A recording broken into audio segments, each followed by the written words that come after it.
Yes, bro. I think let's start. Let's Few others joining in the next few minutes. Oh, sure. That's fine. Today, we wanted to spend a bit more time. We're still on the first canto of Srimad Bhagavatam. And as I explained to you all last time, the beauty of Bhagavatam is that it is not a linear kind of scripture. It is the kind of scripture where topics are given to us by Bhagavatam. Sometimes they overlap, sometimes they seem to be in a space of their own, but there's always a reason why they come out in a particular canto. One of the foundations of Bhagavatam we understand today is Parikshit Maharaj. Because as you remember the last week, we understood that, if Parikshit Maharaj was not cursed, he did not sit down with Shukadev Goswami, we all won't be sitting here today, even hearing Bhagavatam. So how much of gratitude we must give, to Parikshit Maharaj. He endured such an awkward situation in his life. To be cursed in such a way, it's very painful. Imagine you've given your life to the service of Krishna. You've done everything right. You've been protected by him. You've been a glorious king. And then your life seems to be very cruelly cut short. And it takes a lot for a person, unless that person has great faith and understanding. Anyone can become discouraged and they can be put off, So Bhagavatam describes how these situations are so real, actually. So many times we are put in awkward situations to the extent where we may think, why is it happening to me? Why is it unfair? But the reason these things happen is because of the title that we have today. And that title is, our main purpose of being in this world is to discover who we are. And that's why this is considered to be a journey of self-discovery. So Parikshit Maharaj and Shukadev Goswami, we understood them last two times. We had two sessions on them. And today, there's another very important devotee that comes very early and prominently in the first canto of Bhagavatam. And that is actually Narada Muni. But before we understand Narada Muni, it's important to know what is the meaning of this journey of self-discovery that Bhagavatam talks about. This is a very beautiful painting that you see here. You will see, that the living entity in the form of a soul inhabits a variety of different bodies. Actually, it's one person, but very often, we are young, we grow old, and we die, and we are born, and we die, and we are born, and we die. And is that really the purpose of life? So when we talk about self-discovery, Bhagavatam says it's a very exciting journey, but it's also an important journey. And in any journey, you have stops, isn't it? So there are three main stops in the journey of self-discovery. Bhagavatam says the most important question is, who are you? Or we can say, who am I? The second question we can ask ourselves is, what is the aim of our life? Why are we here? Are we here just to go through this life cycle that we see in the picture? Or is there something more to life? And the third question is, why are we born? And then why do we die? And where do we go? Or what is the purpose of all this? So these three questions, in whatever religion or faith that we come from, this will always be very important stops in our journeys to self-discovery. And so Bhagavatam, through Parikshit Maharaj and all these great personalities, they teach us what are the answers to these questions. To keep it very succinct, the most important question that we normally ask is, who are we? And Bhagavad Gita has a straightforward answer. And I'm sure Suman Prabhu and Mataji, Mansi Mataji would have gone through very importantly one of the great verses from Bhagavad Gita, 15:7. Mamai vamso jiva loke, jiva bhutaha sanatana, manaha sashtandri indriyani, prakriti-stani karshati. So this verse, Krishna tells us who we are, you see. He says that we are actually living entities in this world, but we are living in this world as conditioned entities. Frankly speaking, we are eternal because we are the soul. But because we are very small, we appear to be fragmented. But we are parts of Krishna. Just like the son will always be the part of the father, or the daughter will always be part of the father and mother, in the same way, no matter whether we claim that we believe in God or we don't, we'll always be part and parcel of that supreme whole. Just like the example is given, you may say, you know, that I don't believe in this government, for example, and I don't want to pay taxes. But when the taxman comes and the notice of collection comes, you have to pay, whether you like it or not. So in that way, we come to understand that we are very small, but we're very special because we are part of Krishna. But because we are so conditioned by this human existence, we are struggling very hard with our mind and our senses, because we identify with our mind and senses, and we think this whole world is only based on the experience of the mind and sense. But we don't realize that this body and the mind and senses completely end the moment our consciousness leaves the body in the process of death. So this is a very important point for us to understand. If we understand that we are actually part and parcel of Krishna, then what is the aim of life? All of us will agree for one thing. We'll agree that we are all here because we want to find some happiness. Many of us, after getting happiness, how do we define it? We say happiness means I'm satisfied with something. Not just the up and down happiness of juveniles, but the satisfaction that you get in your heart as you grow older. And why do you want happiness, satisfaction? Because ultimately we want peace. We want to be in a situation where we are blissful, satisfied, and peaceful. But how do we achieve this state is very important. And again, Bhagavad Gita gives us the answer. Krishna says in 266 of Bhagavad Gita, Nasti buddhir ayuktasya, na chayuktasya bhavana, na cha bhavayata shantir, ashantasya kutas sukham. The meaning is really nice. One who is not connected with the Supreme, he can have neither intelligence, which is transcendental, nor a steady mind. And if you don't have both, where is the possibility of peace? And how can one be happy when one cannot be peaceful? So when we talk about God consciousness, we're actually talking about a connection. That's why devotional service, or the science of realization of the self, is very dynamic. It's not just about sitting down. Now we are studying this Bhagavatam, and we studied Bhagavad Gita every week. The real challenge of how this becomes important is not just that we think about it, but we act on it. How are we putting these principles into our daily lives? Today is Friday. After studying this, how does this impact us from tomorrow, Saturday, to the following Friday? That is how our aim of life becomes solidified. And unless there's something every day that connects us with Krishna, then Bhagavad Gita tells us we'll not be steady in our mind and we will be disturbed. Then why are we born? And why do we die? The Mahabharata and all our sastras say, for one who takes birth, death is certain.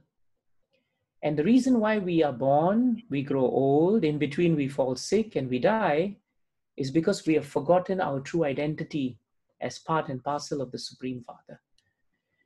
How do we end this cycle? Bhagavad Gita tells us very nicely, Janma karma chame divyam evam yo veti tatvataha tyaktva deham punar janma naitivam eti so Arjuna. And the meaning is nice. Krishna says to Arjuna, Arjuna, if anyone knows the transcendental nature of how I come, meaning Krishna, and if anyone knows about my activity, then be assured that after they die, they do not come back to this world again, because they have understood their identity in relation with the Supreme Creator. So these three questions are very important. And it's very nice to have them summarized for us, because we will see that in the life of Narada Muni, all these questions were answered just by his life. And we can learn so much from him in that way. So on that basis, we should understand one thing. The whole point of coming to a journey of discovery is actually to understand the goal of life. And the goal of life is given by Bhagavatam very nicely. Savai pumsam paro dharmo, yathor bhaktir adok saje, ahai tuki aprati hata, yayatma suprasidati. The supreme occupation that we all have is actually to render some form of loving devotional service to Krishna, to the Lord. That devotional service that we perform, it must be unmotivated. Unmotivated means it must be unconditional. It's not that Krishna, I love you very much because you bought me this, you got me this nice house. If you don't get me a nice wife or a husband, then I'm just, shifting camp. That's not unmotivated and unconditional. Unconditional love is whatever you give me, my love for you does not change. Even in material world, unconditional love is considered so amazing. And Bhagavatam tells us the closest we come to unconditional love in this world is the example that a mother has for a child. Child may be anything, maybe anyone, good or bad, murderer or hero, but to the mother, the child is always child. So that gives us a glimpse of how much Krishna loves us and how much we should actually love the Lord.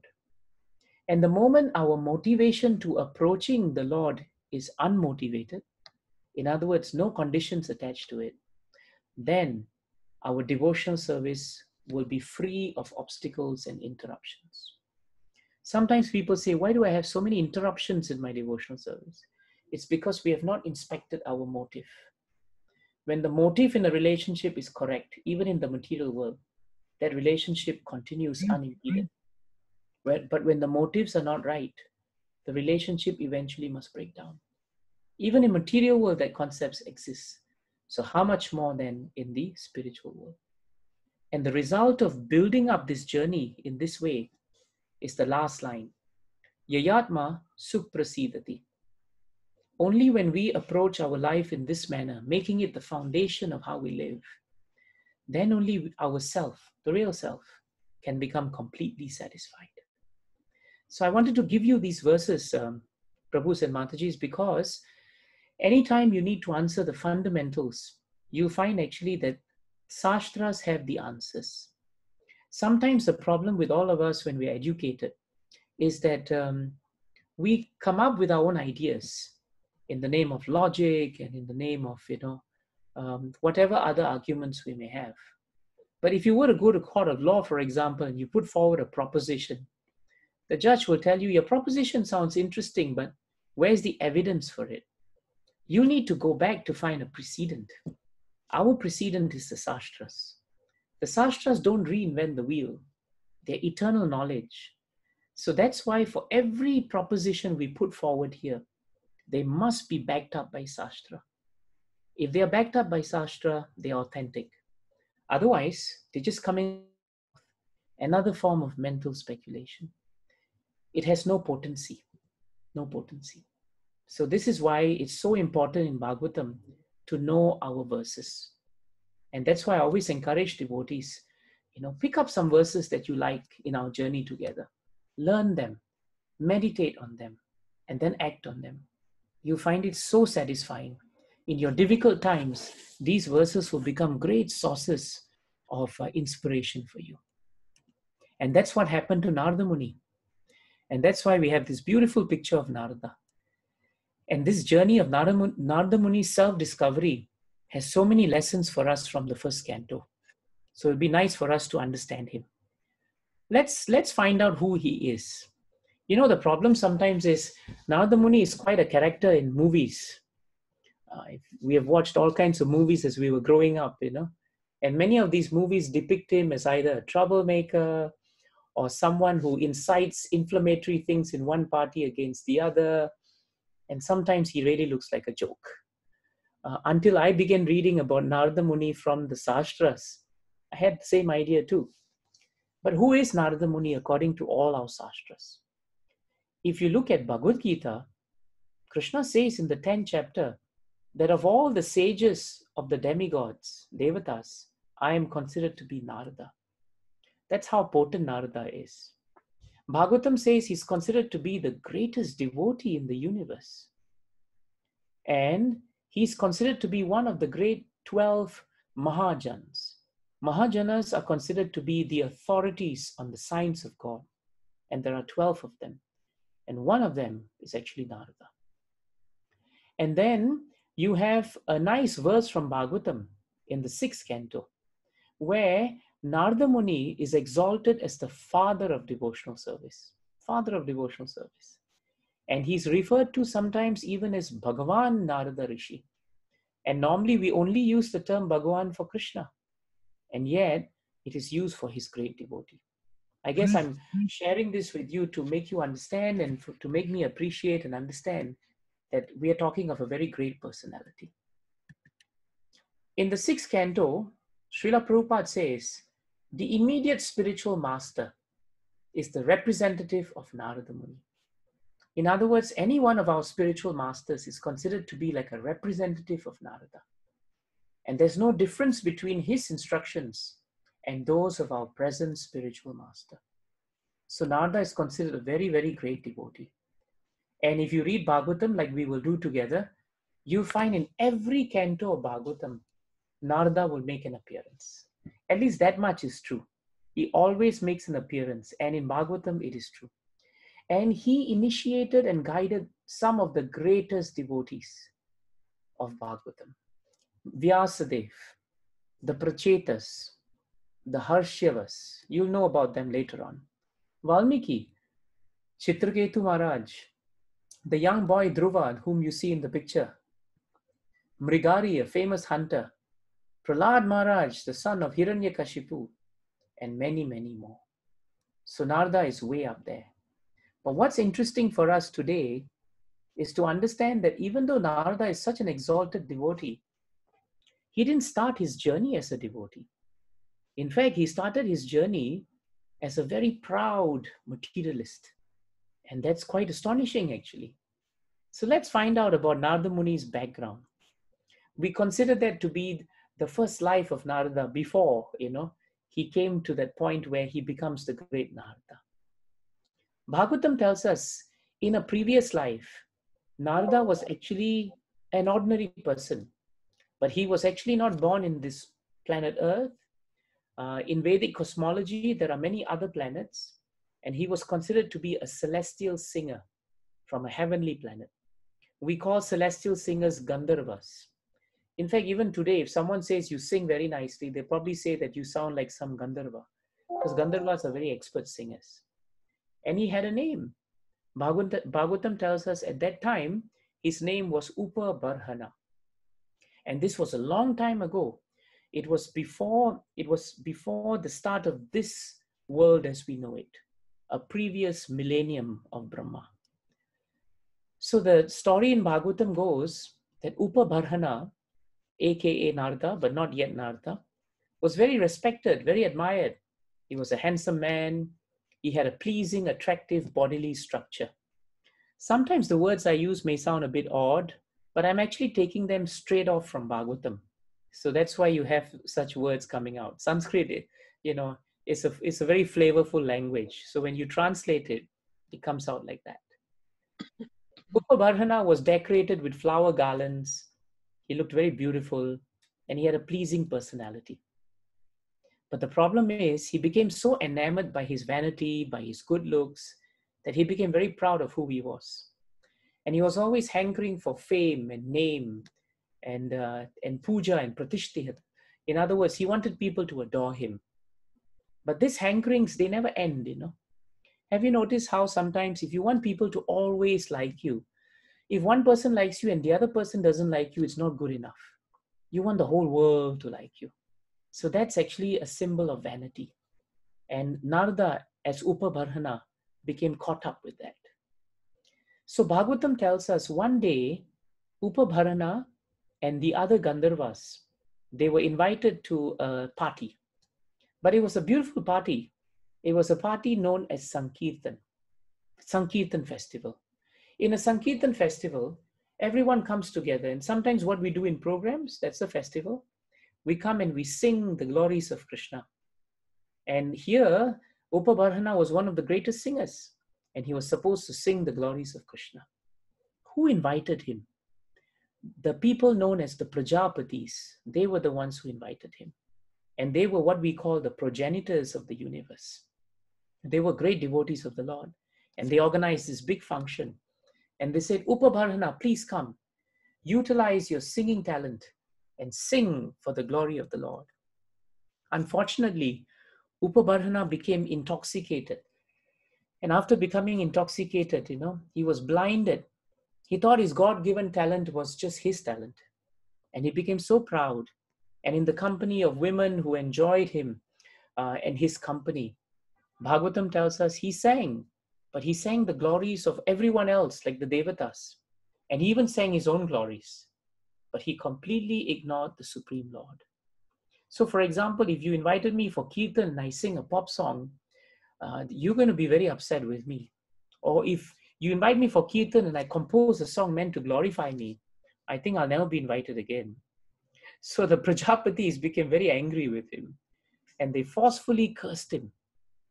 Sometimes in Bhagavatam, you find many great devotees, they appear to curse, but actually their curses are blessings.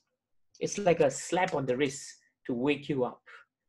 So the Prajapatis forcefully cursed Upabarhana. And they told him that in your next life, you'll be born with none of these qualifications. You'll be born to a simpleton. Your behavior will be uncultured. You will not be handsome. You won't be very intelligent. You won't even have good parentage, for example. And you definitely will not be rich. So they stripped everything away from him. Upabarhana actually was very devastated. And even though he continued his life for a while, he never recovered from that curse. And eventually he ended his life as Upabarhana. And it appeared to end very tragically. But all is not lost. The second life of Narada began, and Upabarhana took birth. And he took birth as what we call a very unfortunate poor boy, born to a working class family. In those days, working class families were known as Shudras. And so he was born to a son of a poor maidservant. And Bhagavatam tells us he was not good looking, not famous. He didn't have name and fame. They were not rich. They were very poor, and he was not educated. But one thing was important. His mother may have been a simple maidservant in someone's house, but she was a pious lady. And she was very faithful to Krishna by nature. And so somehow or another, she always found an opportunity to engage in the service of pious people. She actually worked in the house of a Vedic scholar. So whenever the Vedic scholar invited great devotees, she would serve them. And Bhagavatam tells us that one time during the rainy season, in those days, during the rainy season, most of these great devotees, they would stay put in one place. They would spend 2-3 months of the rainy season just being in one place and studying and remembering the Lord. So these devotees who came, they came during the rainy season. And when they found they couldn't go anywhere else, Bhagavatam said they just camped themselves in this house. And that is how Narada's mother became exposed to them. She served them as a pious lady would. And she engaged her little boy in their service. This is the value when parents become devotees, or when parents are pious by nature. When they are pious by nature, somehow or another, they have the potency to bring their children in touch with devotees. Sometimes we may try to do something devotional at home, but our children may not be interested. But you should not feel discouraged as parents. Our children are watching us. They are observing what we do. They're watching us doing devotional activities. In the beginning, they may not be very attracted, but give them some time. When the time comes when they're older, and we have become much older, when they are facing difficult situations, they will remember, my father and my mother, they were praying in the midst of difficulties. Challenges came, but they depended on the Lord. And they will then become devotees too. That's what happened to Narada. Krishna was so kind that even though Narada lost a chance to become a better devotee as Upabarhana, even though he had everything material, but he forgot Krishna, but Krishna did not forget him. And Krishna's main mood, the mood of the Lord, is always to reclaim all of us. Like a father is anxiously looking out for his sons and daughters, and any opportunity you can, the door's open, come in. And that's why he arranged that Narada should be born in a pious family. No father was dead, but mother was there. And she served them and she engaged her son. And now the spiritual journey of Narada started.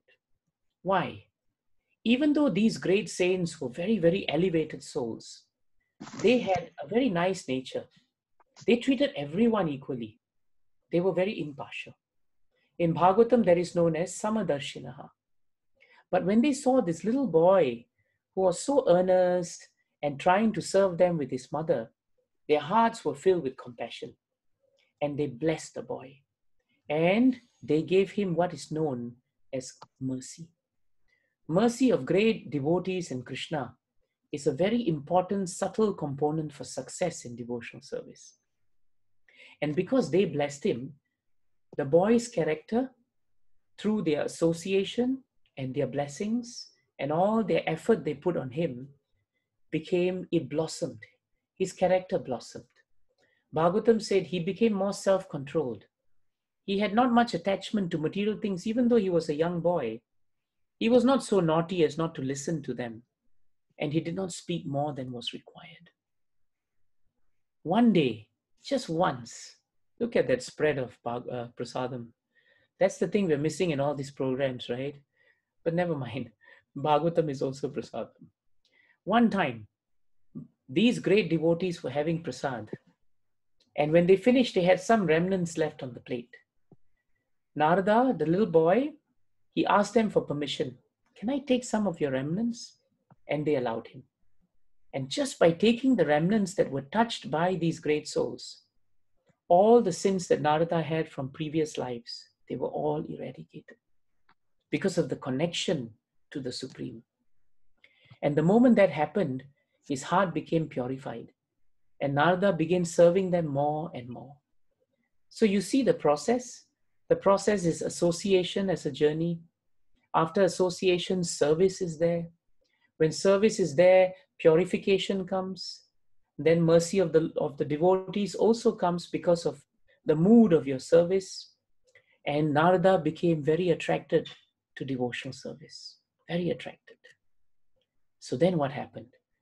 He took more association of the great souls. And the more he took association of them, they started talking about the attractive qualities and activities of Krishna. So what did Narada do? He had no education, but that could not prevent him from hearing. So he heard. Shranavan. He kept hearing. And how did he hear? Bhagavatam says he heard very attentively. Those who hear very attentively, they become attracted to what they hear. And because he listened attentively about Krishna, his taste for hearing about Krishna increased and increased and increased. And as soon as there was taste for Krishna, his attention also became more focused. They were helping each other. More attention, there's attraction. More attraction, there's more attention. More attention, there's attraction. So attention, then attraction. Attraction, more attention. That is how we grow in our spiritual life.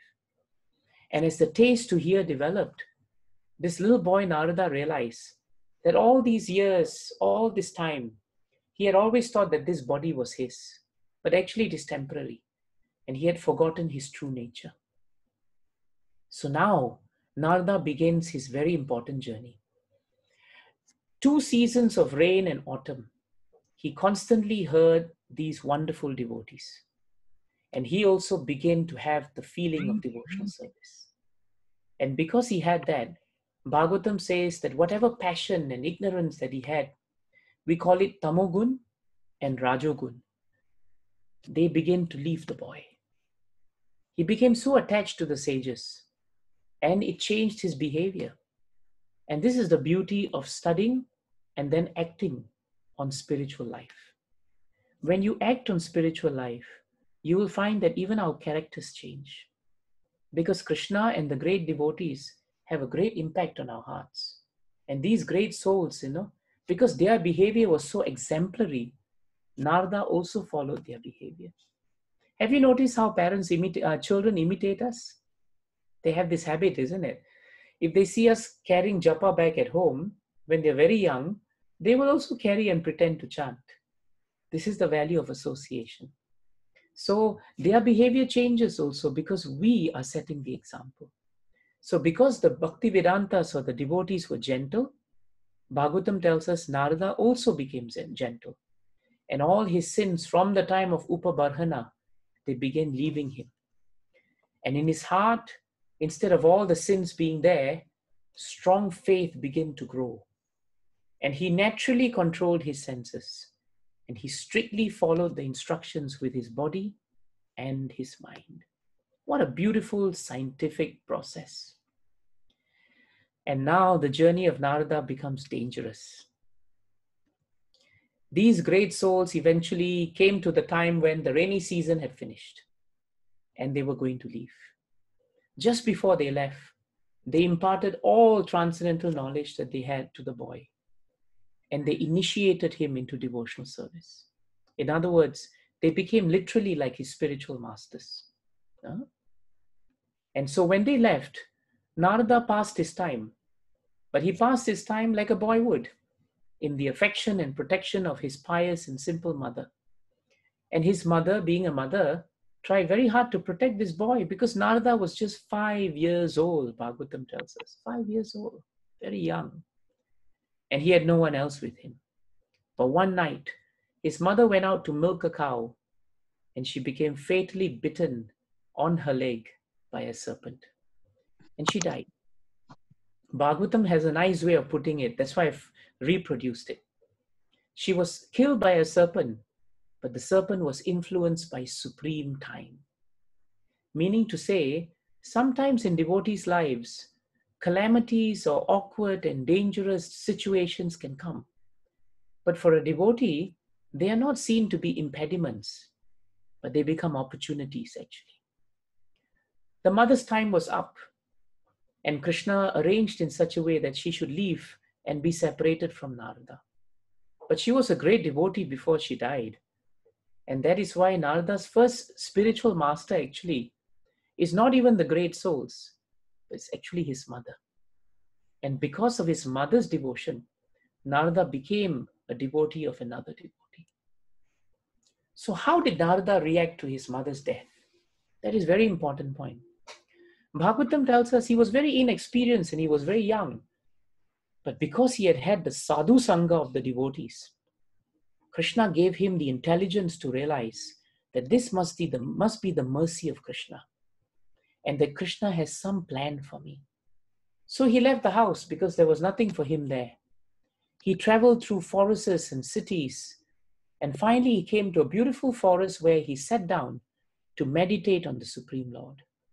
And there, as he sat down, he remembered all the great instructions of all the great sages. He was alone, but he never felt alone, Bhagavatam says, because he could realize the Supreme Personality of Godhead in his heart. And the moment he started meditating on the form of the Lord appeared in his heart, just like the picture you see. There's a description of that form of the Lord in Bhagavatam, very detailed description. And he appears in Narada's heart immediately, without delay. And the moment Narada could sense him in the heart, Bhagavatam says that whatever agitation Narada may have had, his mind became completely satisfied. And it erased whatever incongruities and discrepancies that we may have. You know, sometimes our journey for self-discovery is so plagued by doubts and doubts and doubts that we can never move from point A to point B. But with Narada, it was different. Because he took the association of great devotees, he took that leap of faith to test it. And that's what you have to do in a journey of self-discovery. How do you go on a journey until you have some faith that this road leads to the next road and I'll keep faith to keep moving on? That's a journey. And that's what he did too. And so for that moment, he saw the Lord in his heart and he became so happy. Now in this slide, you realize one thing, isn't it? Suddenly the form of Vishnu is not there because it happened to Narada. Just when Narada was having the form of the Lord in his heart and he was feeling so happy, Bhagavatam says suddenly Krishna disappeared and he lost the form of the heart of the Lord in his heart and he became very disturbed. It's possible to be disturbed because one moment you see Krishna in your heart, next moment, where is Krishna? And he started asking himself, where is that beautiful form of Krishna? And Narada desired again and again in his heart to get a glimpse of the Lord, but the Lord refused to turn up. But when he saw that this young boy was trying so hard, Krishna decided, let me now assist this boy. So instead of appearing, Krishna spoke to Narada, and he could hear it in his heart. And he did this just so that Narada should not feel too painful that he had lost Krishna. And now he gives a very important point to Narada. And this instruction of Krishna is so practical for all of us. This verse is from Bhagavatam. Hantasmin janmani bhavan ma mam drashtum iharhati avipakva kashayanam durdasho aham kuyoginam. I left the word-to-word meanings here because you'll find them very helpful. What's the translation to the verse? So this is what Krishna says. Krishna says, "O Narada, the Lord spoke. I regret that during this lifetime, you will not be able to see me anymore. Those who are incomplete in service and who are not completely free from all material taints can hardly see me." This is an interesting verse. What this verse is telling us actually is that sometimes we want to see the Lord. Sometimes we want to experience him. But it's not so easy because we must qualify ourselves to be able to do that. Prabhupada says if you want to sit for an exam to become a lawyer, you can't just become a lawyer based on your desire. You have to qualify yourself. To be a doctor, you must qualify yourself. How much more you must qualify yourself to meet your Supreme Creator. So 3 things are needed so that we can become qualified to see Krishna. The first qualification or lack of qualification is when we do a service and we don't do it with heart and we just do it because we have to do it. In Bhagavatam, that is known as incomplete service. You see the word kuyoginam, that's what it means. When we do a service, any service for Krishna, especially if it's for Krishna, we must do it with our heart. If we do it as a ritual, then, well, we have to do it. It is considered complete technically, but it's not complete in Krishna's heart because he knows you didn't put your heart in it. So that's very important service. The second thing that prevents us from seeing Krishna or from experiencing Krishna is when our hearts are still filled with material dirt. That is known as kashayanam. Material dirt means that we have so much of pride, envy, lust, anger, greed, madness, and illusion. And all these characteristics, they have this way of dirtying our consciousness. They have a way of muddying our approach to Krishna. And when you are caught up with anger and pride and greed, Krishna hardly stays in our heart because it's not a very nice heart. So that's the second thing that's important. And then the third disqualification is given very nicely in the word avipakva. Avipakva means immature. So this maturity of devotional service is a concept that is found in Bhagavatam.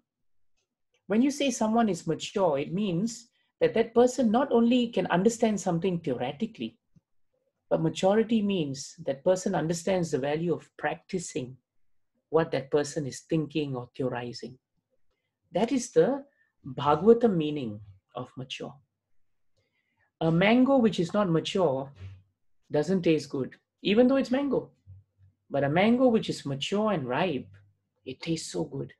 They are both mangoes, but one is avipakva. But the sweetness has come when it has become mature. So this is an example given in Bhagavatam. And that's why I find this verse so nice for us to reflect on. Because these are qualities that we fight with every day of our lives. And they are needed in spiritual life. So that's why Narada was told by Krishna. And then Narada was told by Krishna that, my dear boy, I've only given you a chance to see me once. But don't worry. The reason why I gave you a small glimpse of myself is not because you have those 3 things that I mentioned to you. That is for the general populace of us. But because you are a devotee and you are hankering for me, I figured that by showing you a glimpse of who I am and then leaving, it will heighten your desire. It will increase your hankering to actually be with me. And you can feel that. In the material world, we understand that. If you see someone you love for a short while and they go away, don't you hanker for the next time? You do. That little bit of time, becomes very special. So it was meant for Narada to increase his devotional service. And then he says very nicely this point, that supreme authority, Krishna, after he spoke, he stopped speaking. Krishna is non-different from his words, and therefore he is known as Nabho Lingam, personified by sound. That's why, Prabhus, Matajis, even if we don't see the form of Krishna, if we just chant Krishna's names, his form and his name is non-different. We get the same effect. And Narada became grateful. He did not become angry with Krishna. He did not become, bewildered. Feeling a sense of gratitude, he offered obeisances to him and he bowed his head. And now Narada prepared for his final journey. What was his final journey? After Krishna left him, the boy sat down and he intensified his meditation further. He was purified by the Lord's mercy. He was purified by the association of the great Bhaktivedanta devotees. He was purified because he started his devotional path by the great mercy of his mother. So what did he do? He worked very hard. The word is endeavor. Throughout his life, he meditated on the Lord. He traveled everywhere speaking about the glories of the Lord. But he was still the young boy. He grew maybe a little bit more. And through that whole life, he spent his time remembering Krishna. He did not spend his time like Upabarhana. And at the point when he was going to die, at that simultaneous point when he left his body, Bhagavatam tells us that he attained love of God. Just like lightning and thunder occur simultaneously, or almost simultaneously. So then what happened? At the time when Narada left the world, at the time when he died, the end of creation also was coming then. And when the material universe was created one more time, as it's always created over and over again, this boy appeared, but this time he took birth as the son of Lord Brahma, the creator himself. And today he is known as Narada. So the version of Narada that you see today is actually after the material universe was created again, and Narada came from Lord Brahma. That's why Narada is known as the first son of Brahma. And after Narada, the next being in this universe, in this current time, is actually known as Narada. What did Narada do after he came as Narada? And how does he spend his time and pass his time? This is important for us to realize.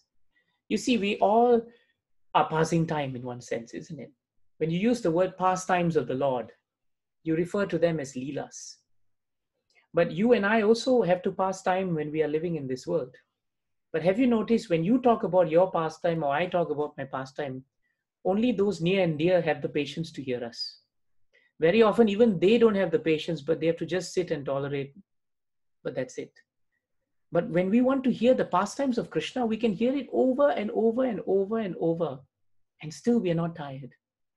That is the greatness of Krishna. So what did Narada do? Because he had nothing else to do. He was now a pure devotee. And so Bhagavatam tells us, this is how we pass our time. And Narada has shown us the way. It's a beautiful verse. Namani anantasya hatatrapa patan Guyani badrani kritani chasmaran Gam paryatams tushtamana gataspraha Kalam pratikshan vimado vimatsaraha. And the meaning is very nice. Thus, I began chanting the holy name and the fame of the Lord.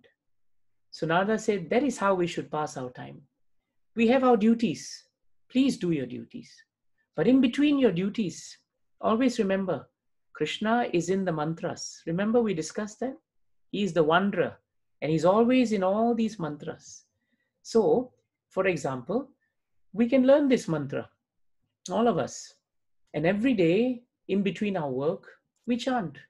And we remember the meaning of this mantra, because it's a very practical mantra. So he says, just chant the holy name and fame of the Lord. How should you chant it? Namani Anantasya. Repeatedly you chant it and you recite it. And how do you keep this repeating? You please ignore the formalities of the material world. Formalities of the material world means that, oh, I need a certain time to do my chanting. Yes, you do. That is our appointment with Krishna. But after we have had our appointment with the Lord, we do not want to be consumed by material energy. So in between, we always try to ignore the formalities around us, and we go back again to the source of our strength, and that's Krishna. And that's how many devotees spend their time. For example, what we do generally is we learn one shloka from the Gita maybe. Then we write it down. We take it on a post-it and we put it up next to our computer when we're in the office. So we do our work, but whenever we want to take a break, instead of going down or doing this and doing that, which sometimes we have to do, we also glance at the verse and we understand what we studied today. And in that way, we are remembering Krishna.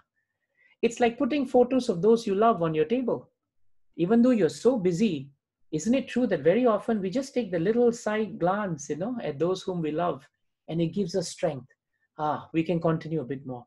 Boss may be on my head, but when I see the pictures of those I love, I'm all right. That's how we capture the picture of Krishna through the great words of Bhagavatam. And so Narada Muni chanted the holy names of the Lord, and he ignored the formalities of the material world. There'll always be formalities. There'll always be rituals. There'll always be designations. There's no end to these things. But one thing that will be with us always is this chanting. And he says, if you chant and remember the transcendental pastimes of the Lord, they are always full of benedictions. And so doing that, I traveled all over the earth. That's what Narada Muni did. He traveled. But as he traveled, he had three characteristics which are really very important. He was always fully satisfied, he was humble, and he was not envious. So if we want to be humble, and if we want to be without envy, we should learn to be self-satisfied. Because when we are fully satisfied with ourselves, then there is no question of envy of others. And in fact, we become happy for others. And when we are happy for others because we are satisfied with what we have, then very naturally, we become humble. Because we also know that whatever that we have is His mercy. So who are we? After all, Krishna is the greatest. And so we want to understand, to conclude today, some takeaways from the journey of Narada. One of the great takeaways from the journey of Narada is that we understand from Narada there are three very important ingredients that we must have in our lives. If we want to be fully satisfied, humble, non-envious, because that's the culmination of who a devotee is. And you can see Narada's journey to this point. What are the three things Bhagavatam tells us that we should have? One, the mercy of the Lord is the first ingredient. Second, association of devotees of the Lord, second ingredient. And the third, sincere endeavor on our part, the final ingredient. Let's break it down. When we talk about mercy of the Lord, never forget that Krishna is our Supreme Father, and He's very anxious to take us out of this prison. We may have forgotten Him, but He never forgot Upabarhana. And that's why there's a nice shloka, that says that Krishna is always thinking how to relieve the devotee's miserable conditions. And the Lord is always planning with His brain, how do we plan that you will come more and more to devotional service? Our meeting like this is not accident. It is definitely the arrangement of the Lord. There must be a reason why we're all coming together on a Friday and spending 1 hour trying to remember Krishna. What is He doing? Because He always has His plan and He has His mercy. And without the mercy of the Lord, without His sanction, whatever plans we may have, it's very hard for them to succeed. It's like an alignment. If you're aligned with the master plan, your plan will go through. But if you're not aligned with the master plan, then your plan needs tweaking for it to get aligned. So we all have our plans, but there is a master plan. And it's our duty to align ourselves with the master plan. That's why our first duty is always to render bhakti to him. Chant, remember his glories, serve the Lord in whatever way we can. But you can't do it alone. You need the association of devotees. Look at Narada.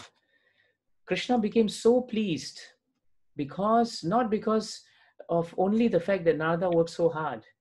Krishna became so pleased with Narada because Narada served those devotees so nicely as a young boy. And the Lord becomes very pleased when devotees are actually being served. That's why it's a very immature concept.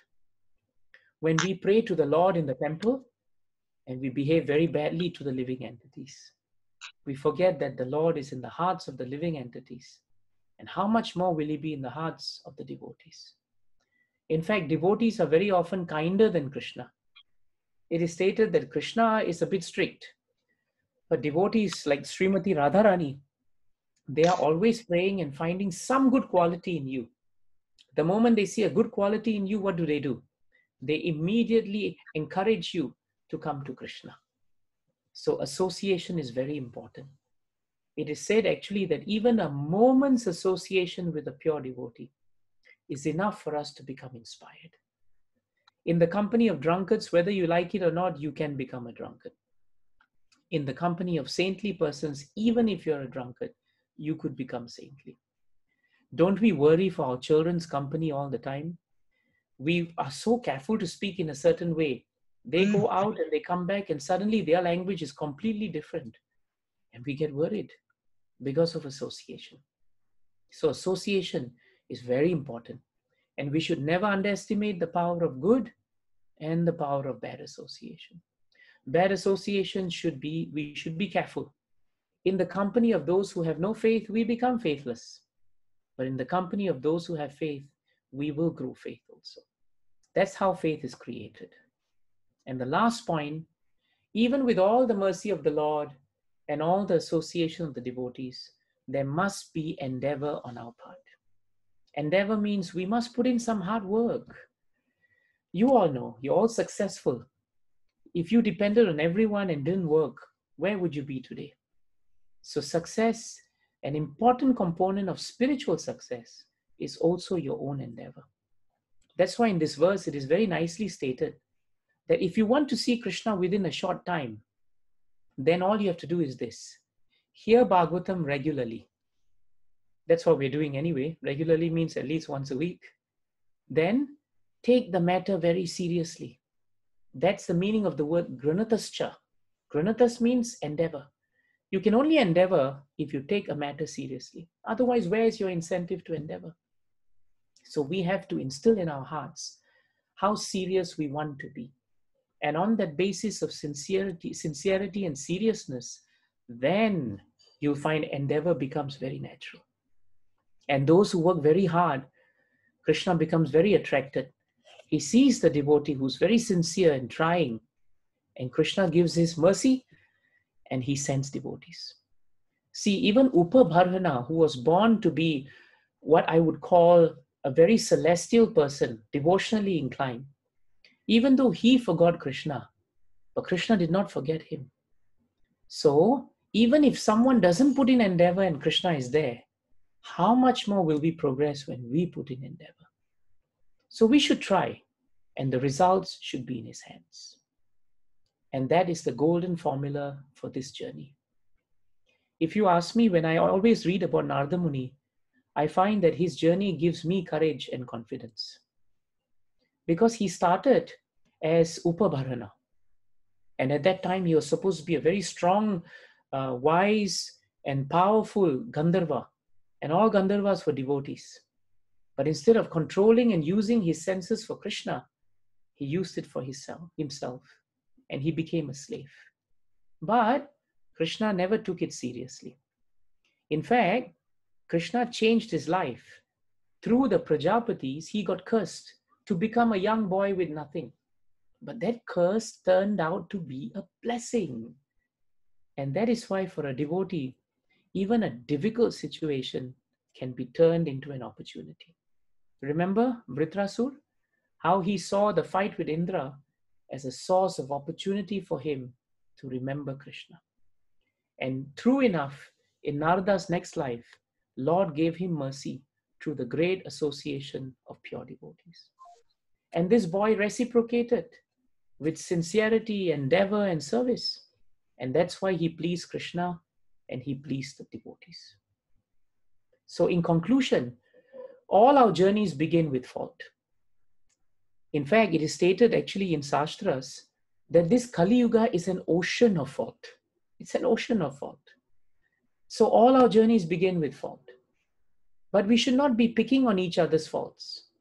We should find a way to help each other to take association of devotees and to remember Krishna. And when we do that, our senses become purified. And then we can become peaceful, satisfied, and free of envy. And that's why this verse is so nice. Kale dosha nide rajan, asti hi eko mahan guna. Kirtanat eva krishnasya, mukta sangha param raje. My dear king, by the way, this is given by Shukadev Goswami to Parikshit Maharaj. My dear king, although Kali Yuga is an ocean of faults, there is still one good quality in this age. Simply by chanting the names of the Lord, you can become free from material bondage and you can be promoted to the transcendental kingdom. What a nice point. And so Narada has something to say to us. He has two very important instructions from Bhagavatam. I thought I'll share it with you all. This is what he tells to Vyasadeva in the first canto, 5th chapter. He says, my dear Vyasadeva, it is decided by all learned scholars that the best remedy for removing all troubles and miseries is you simply dedicate your activities to the service of the Supreme Lord. And his second advice is, it is personally experienced by me, meaning Narada, that those who are full of cares and anxieties, you can still cross this difficult ocean with a suitable boat.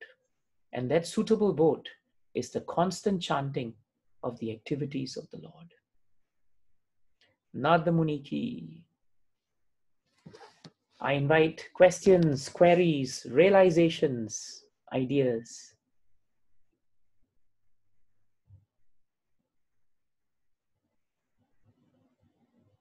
Takeaways.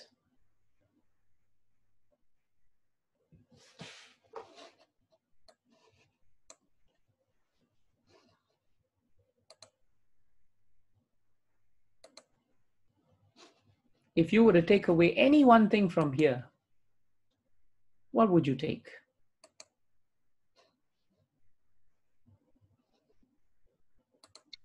Hello, Devakinandan Prabhu, Rahul here. Yes, Rahul Prabhu. I don't always want to be the first one to ask, but then I don't like silence. So I Rahul, thought I I was would just going to ask, and you started, so you continue after that. I will just. Yeah. If somebody else wants to ask, please go ahead. I just wanted to tell Devakinandan Prabhuji that it is great learning today, and I realized that it's really is mercy of God that we all devotees are really now associated, and we are learning and going through this journey together, learning of Bhagavatam. So I'm so thankful and grateful to Lord as well as Devakinandan Prabhuji for taking us, guiding us through this journey. And thank you so much, Prabhuji. No, I have to thank you, Mataji, because this mood that you have is what Bhagavatam wants, actually. It's the mood of always feeling grateful to Krishna, taking an opportunity to know that we have so much that we can learn. This mood of eagerness and enthusiasm, if you read Bhagavatam, you find that all the great devotees were always like this. They were eager. They were always grateful to Krishna for giving an opportunity to remember him. And appreciation is such an important quality for success in this world. When you appreciate something sincerely, actually you are learning so much from it. And when you express appreciation for something, it creates such a nice congenial atmosphere for people to grow. Our children, for example, they grow when we appreciate them. And anybody, our colleagues, anyone, when we genuinely appreciate someone, which is the Bhagavatam way, actually everyone grows in a pleasing atmosphere. So I'm happy to be part of this, Mataji, because I'm the one learning most, you see, really, to learn about Narada Muni this way, to understand how we are actually having association. And this association is attracting mercy of Krishna. And because you're all putting in the effort somehow or another, every Friday, I mean, Friday night, you can do anything else, online or offline. But you are so ready to hear every week. For a while, I was thinking I should do it once in 3 weeks, once in 4 weeks. I was the lazy one. But when I saw that, all of you are so eager and you're willing to sacrifice time for Krishna every week, I told myself, then what am I doing? I'm putting on the dhoti and kurta, but you all are the ones with the eagerness. So this is the practical way to actually study Bhagavatam. So thank you for that, Mataji. Thank you. Thank you, Prabhuji. Rahul Prabhu, you have something? Yeah, thank you so much for putting on that dhoti and kurta, because if it was not for that dhoti and kurta, where would we get this knowledge from? Where would we get this wisdom from? I don't know whether it's somewhere here, but at least it helps me, with some consciousness, And I'm wearing a dhoti. I'm not wearing shorts, even though I'm sitting down. So I find it's useful. It's very kind of you. Thank you. I don't know. I mean, when I'm in meetings, I just put on a jacket and I'm in Bermuda downstairs. So it's.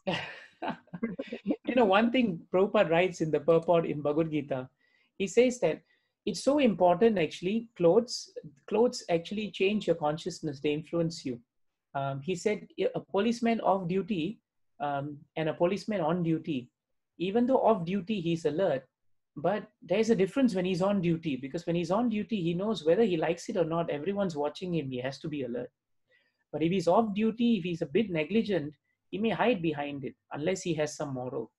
So Prabhupada says, that if you're a doctor, then dress like a doctor. If you're a devotee, you dress like devotee, because somehow or another, these externalities, even though they're not essential, but they help us actually in our consciousness. So thank you, Prabhu, for pointing that out. No, that's very true. And I at least know 2 avatars of you. One is the lawyer avatar and one is this dhoti kurta avatar. And okay, so my question is with regards to desire, and you spoke about this more than a few times in today's session. So you said that there was a desire in Narad Muni to actually see Krishna. And earlier also when we were discussing about the 3 questions, the 3 most important questions, the second question was what is the purpose of life? And we kind of concluded it's happiness.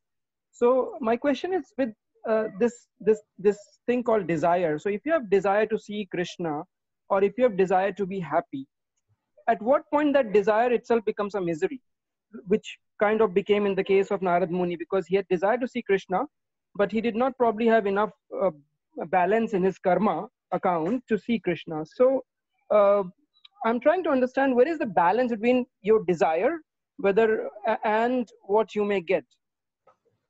And even if the desire is pious, like trying to see Krishna or trying to find bigger knowledge or whatever. Yeah.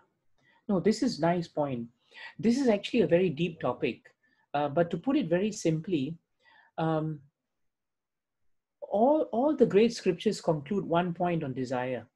And that is that no living entity can be desireless. That's a very practical point. All scriptures conclude that no one can be inactive for a moment, as Bhagavad Gita says, and no one can be desireless. Desire is part of us the moment we are born, and it's there in our heart. It is known in Bhagavatam and Bhagavad Gita as Ichcha. We all have the capacity to desire, to wish for something. People may take everything away from you, but they can't take your desire away from you. But the problem becomes when we have desires for things which are actually temporary. When we desire for something temporary and the desire becomes so strong, the problem is that while we try to get something which is an object of our desire, if that object can last forever, then our desire is satisfied. But the nature of desire is that it is a bit chanchal, like the mind. And you will notice that when you obtain something, because the nature of that which you obtain is temporary, it will eventually deteriorate. And so your desire, which was initially satisfied by that object, needs to find another object to satisfy it. And no matter how old you are, for example, we may be very old, but our desires are very young very often. They can continuously come, Bhagavatam says. It's embarrassing, but it's true. They keep coming back. So Bhagavatam says that all a devotee has to do is actually to regulate and dovetail his desire towards pleasing Krishna and to perform activities which will actually eventually help you to control the mind and control the flow of the desires. Because if the desires are channeled towards devotional service, then even when a devotee feels anxious or disturbed like Narada felt, that anxiety, Rahul Prabhu, is considered good in devotional service because it increased his remembrance of Krishna. And for a brief moment, even though he appeared disturbed, it actually brought him to the next level of his consciousness. Because in life, until your faith is tested or your desire is tested, it's very hard to make the next grade. And that is why in devotional service, you'll find sometimes devotees are put into a lot of difficulties, it appears, like Parikshit Maharaj. Parikshit Maharaj's desire was always that he was a devotee of Krishna. But Krishna put him through such a difficult time where he had only 7 days. But he had the right desire. His desire was that he wanted to spend time with Krishna for 7 days. So that's why he was peaceful, even though he was facing a lot of challenge. If his desire was, I need to enjoy my life for 7 days, 7 days would not be enough. And that's the same thing that happened to Vamandev. You know, Krishna is Vamandev. He had 3 feet, 3 small pieces of land that he wanted to take from Bali Maharaj. Bali told him, with your tiny feet, you want 3 pieces of land, you'll never be satisfied with it. Let me give you more. And Bali said, Vamandev said, my desire is only 3 paces of my feet. Because if I'm not satisfied with what I have, then my desire for something more will always be there. So you brought up an important point because there is a strong link between regulation of our desire and becoming satisfied. When a devotee is anxiously hankering for Krishna, that hankering is not material, it is spiritual. Therefore, even in the hankering, there is so much remembrance of Krishna. And for a devotee, that remembrance helps him. So the anxiety that we speak about in spiritual life is a very different phenomenon from the anxiety that you feel in the material world. Because in the spiritual world, your anxiety is directed towards the object of love, Krishna, who is permanent. But in this material world, the object of your desires are very often temporary. And eventually, when that object's lifespan ends, then your desire has to be satisfied somewhere else, provided you are still alive, of course. Does that help, Prabhu? Yeah, that is extremely helpful. Thank you. Thank you, Prabhu. Very insightful question. Pranam Prabhu, Neha here. Neha, how are you, Mataji? I'm good, Prabhu. How are you? Fine, happy to hear you. Yeah. Prabhu, continuing the thought of Rahul, what he mentioned, I just want to understand what is the difference or how can we differentiate between ambition and desire? Good question. Ambition is very much, in one sense, a cousin of desire. Because when we take up an activity, we need to have some kind of plan on how we continue that activity. And if we want to plan for how it's going to grow, that plan eventually needs an element of ambition. If there's no element of ambition, the plan very often cannot move from a good plan to what we call is an excellent plan. Mm-hmm. All the great devotees of the Lord were very ambitious individuals. Arjuna, for example, was the best archer. Bhima, for example, was the great wielder of his mace.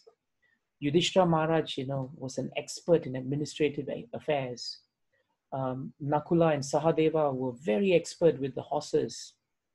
So what I'm trying to say is, to get to the point, is that ambition has a place in devotional service. Because when you take up a job, for example, in this world, you need to be able to do the best you can. Otherwise, what happens is you're not doing justice to your duty. And there is no way in Bhagavad Gita that says that you should not perfect your duty. Perfection of your duty requires some element of ambition. because you need to plan, you need to bring it to a particular stage. However, this is where ambition and desire move away from each other. If a devotee works in the consciousness that he wants to do something to the best that he is tasked with, but the person whom he is doing it for, the object of the purpose of his work is, say, the Supreme Lord, and for him or her, the Supreme Lord is the employer, then all his ambition at doing the best that he can do or she can do in that work is directed towards a spiritual source. And that purifies our consciousness. Then what will happen also is, as we work with that kind of ambition, even if sometimes we have an ambition, but it doesn't come out to be the way we want to, we will still apply devotional principles such as, I've tried my best, but Krishna has another plan. Or I've tried my best, but sometimes according to my karmas, things are not working out. It doesn't discourage our ambition, but it tempers our ambition to such a point that we don't become attached to the ambition in such a way that we become proud, envious, greedy, because then it goes into the realm of desire. So if we approach it with this attitude, as the Gita and Bhagavatam says, then ambition is not necessarily a bad thing. Sometimes devotees ask me, Prabhu, is it all right if we're ambitious to move from one pay grade to the other? And why not? If your movement from one pay grade to another helps you, helps the family, and you are doing it, and you are a devotee, and you will use some of it for Krishna, and even while you're doing all this, you have gratitude to the Lord, you're appreciative of Him, then the world will look at you as an exemplary person. Here is a person who is a king, like Parikshit Maharaj, but still a devotee. Here's a person with ambition, but he or she is not greedy, not egotistical, and yet they are very driven. How is that possible? Because they're seeing it from a spiritual angle. Does that help, Neha Mataji? Yes, Prabhu. The only observation I would like to make here is that it's a very, very, again, even attaining this kind of feeling is very ambitious, I would say, because it's very easy to slack and, let go of things, saying that, it's God wish, so I should, if nothing is happening, I should let it go. And on the other hand, when you fall into the trap of, being overtly ambitious, as you said, and go towards desire, again, it's a trap. So it's a very, very fine line to maintain. And even that is a very, very big ambition to have. One thing I would share with you in the journey of spiritual life, it's always going to be a fine line. Always. Because life is a constant balance. And it's always about tweaking yourself. When you say you balance something, you're never still. Balancing implies you're always moving that seesaw, just moving a little this way and a little that way. But we're always guided by scriptures, guided by the association of sadhus, guided by devotional principles. And from the time we are born till the time we die, this constant adjustment will continue. But better we do it in the pursuit of spirit than to do it in the pursuit of matter. So you're right, Mataji. That's a paradigm we have to accept, because it's going to be part of our journey, you see. Yeah. Thank you, Prabhu. I actually follow up on that, what Neha said, which was basically her last statement. So how do you know whether you're being overtly ambitious, or is it time to give up? So you acknowledge that living beings will have desires, and desires could be for various things, whether for promotion or seeking Krishna. So when do you know that, okay, this desire needs to be given up? When do you know it's time for abhyasa, and when do you know it's time for vairagya? I think the best way for you to know is, if you have an established spiritual life, you are chanting a certain number of rounds every day, you read, you're performing activities for the Lord, and you find that amidst all your spiritual programs and practices, you are still able to continue ardently and diligently with your work and not be disturbed, then you have achieved what we call a very good level of balance. When you try to move up your work because of demands of the work, or you have to do it, you make some adjustments to your spiritual life naturally.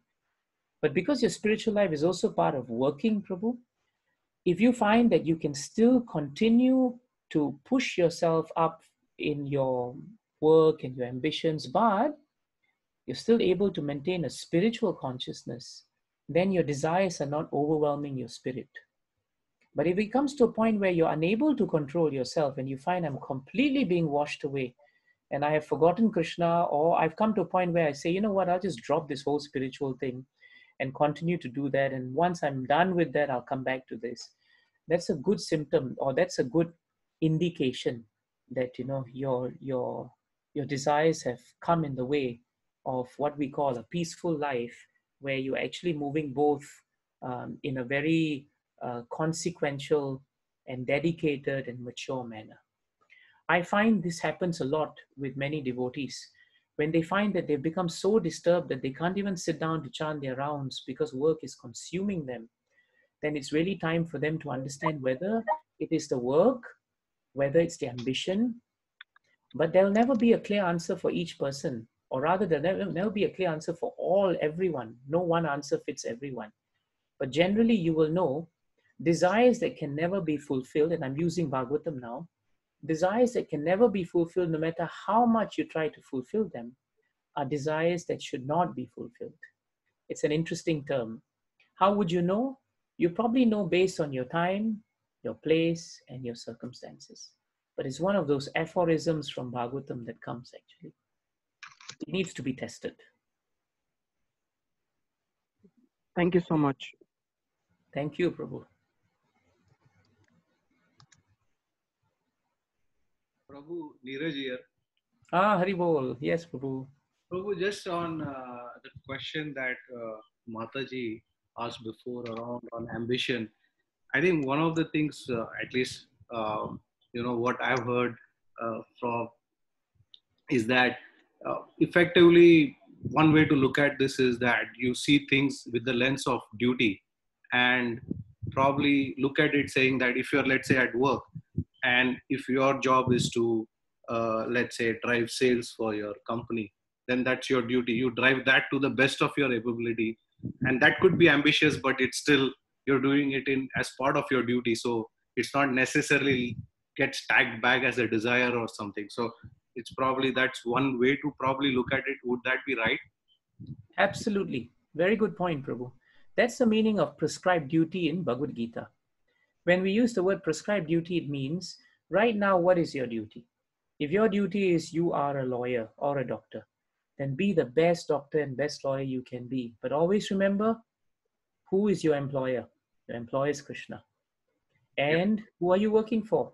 You're working for him. Dedicate your activities in such a way that you do your work very well. But the results, always remember, is always finally up to him, even though you have done your best.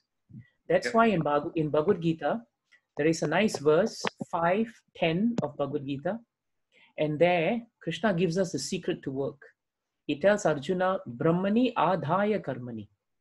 Sangam tyaktva lipyate. Very nice point he says. He says, Brahmani adhaya karmani. Adhaya means to resign. You should perform your activity to the best. Perfection, as you correctly said. And after you've done it, you please tender your resignation, because the results is up to him. Because you have done your best. But you must touch your heart and know that you have done your best. That means you must have a conscience for it. And those who work in that way, what happens is this. Even though there may be some impious activity, some sinful reactions, you are cleared from that. And you live in this world like a lotus flower, Krishna says. A lotus flower grows from mud and swampy waters. But the lotus is beautiful. It's untouched by mud. And have you noticed one thing about the lotus flower? It's practically waterproof. Any water that sits on the lotus flower has to totter for a while and fall off. And that is how we live in this world. Anything can touch us, but it doesn't touch us in that sense. It goes. We may be in the midst of pressure and difficulties and challenges and ambitions, but we grow straight out of it because we have an objective.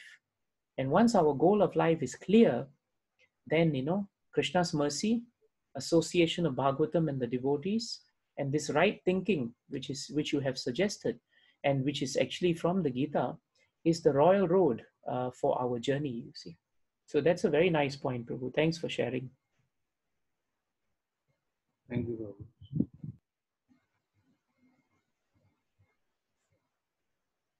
So I hope you Prabhuji, have a good I weekend. want to add Anyone else? one- Sorry? Yes, yes. Prabhu, I want to add one observation. From the Please. responses, from the discussion that we have, the kind of questions that we ask, I Uh-huh. realize that most of us are already, very highly evolved in this journey. We are some way in between, and it's just that we need satsang from people like you to go forward and understand the concept in a little more detail. Thank you for giving your time to us. No, the feeling is mutual. I feel that through Sadhu Sangha, we will all grow. And I agree because from what I hear, and I've spent 3-4 weeks with all of you, there's a very high level of understanding and maturity and life experience, thoughtfulness, and spiritual points. I mean, you're all devotees. So that's why I think Krishna decided, let's get all of you together. And all of you, don't worry. You ignore the formalities of the circuit breaker and everything else. Just recite Krishna's names, chant his names, remember him, be humble, help each other, understand that there are so many faulty things around us, but it's all right. We have the Lord, we have his name, and we all want to be happy. So that's how we should help each other. Thank you so much for that, Mataji. So with your permission, I hope to take leave. Thank you, Prabhu. Yes, you have something, Prabhu? No, I just wanted to say thank you so much. Got a new perspective of Narad Muni today. Thank you very much. Oh, thank you, Mataji. Yeah. Narad Muni is amazing. He's so nice. So much to learn from him. Please be in touch. Thank you. In the week, if I can be of any service, let me know, please. I'll be happy to do that. Thank you very much, Prabhu. Suman, Devaki Nandan Prabhuji, is just one last, I wanted to, tell you that the slides that you are sharing, and I just constantly keep looking at the screen of this image. It's so enchanting. And each and every slide that you, when you present, sometimes I just get so mesmerized by the beauty and the images that, I tend to really, just get engrossed in it, and then I come back and listen to what you're saying. So, actually, that's the trick, Mataji. Because what I'm saying may not have much value, but you definitely like the slides. So this is so enchanting, really very delightful to really. Yeah. Prabhuji, this is Deep. Rama said it. Deep Prabhu, yes. Mataji already said this, but I must echo her sentiments in the images of Radha Ras Bihari and everyone on the screen. I just keep enlarging the screen and taking the screenshots. It is so mesmerizing, and on top of it, your blissful words and the whole Sangha which we are sitting in. Thank you so much. We are thank you. So the pleasure is blessed all to be mine. here.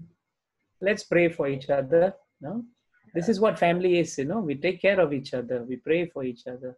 We have well wishes for each other. Thank you so much. Take care, Prabhu. Thank you, Prabhu. Yes, thank you, Prabhu. Thank you, Prabhu. I don't hear you. I want to hear your realizations. We are learning and hearing from you. So nice. Thank you so much. Thank you so much for your time, Prabhu. Let's catch up again with each other. I just want to add something. See you soon. Yes, thank you. Rahul Prabhu? Yeah, I just wanted to add something. So Suman Prabhu hasn't said anything, but for many of us, especially I can say for myself at least, he has been that realization of how you can balance your work and your spiritual journey. I think he has made great progress in both directions. I mean, there isn't a higher designation in the bank that one could aim for. And in his spiritual journey, you know better than I do where he has reached. So that is, if I could reach like 1/10 of that, it's already a great progress. Absolutely, I agree with your assessment. Yes. And Rahul Prabhu, just to echo Rahul Prabhu's sentiment, I want to reach 1/10 of Rahul Prabhu. So it's okay. You're all Vaishnavas. This is the mood, In association of devotees, we just chase after each other's feet, actually. That's what we do. Yeah. That is so nice, So nice. Thank you, Prabhu's, Mataji's. Thank you, Hare Krishna. Thank you, Hare Krishna. Thank you, Hare Krishna. Thank you for your Be time. absorbed in this wonderful everybody. study of Bhagavatam. Hare Krishna. Same.